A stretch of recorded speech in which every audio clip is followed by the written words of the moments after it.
The legend's daughter called him a fearless dragon. In a statement, the legend, who also co-wrote the group's world-famous tune Puff the Magic Dragon, died Tuesday in New York, his publicist said.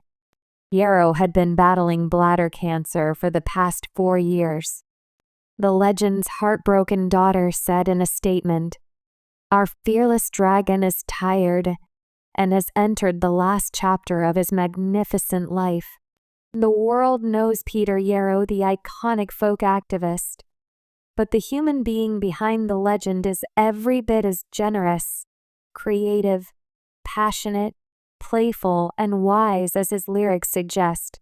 Born May 31, 1938 in New York, Yarrow was raised in an upper-middle-class family he said placed high value on art and scholarship.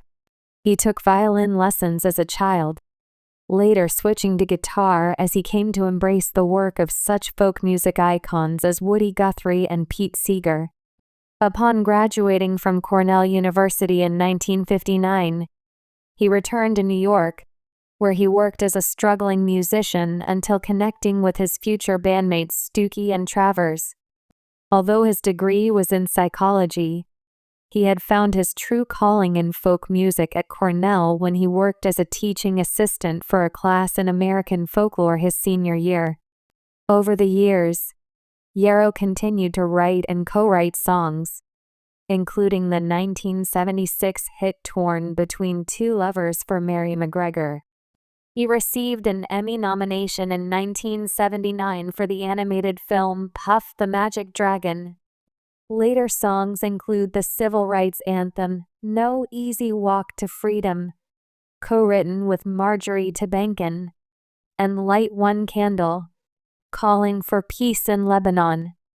During an incredible run of success spanning the 1960s, Yarrow, Noel Paul Stookie, and Mary Travers released 6 Billboard Top 10 singles, 2 No. 1 albums, and won 5 Grammys.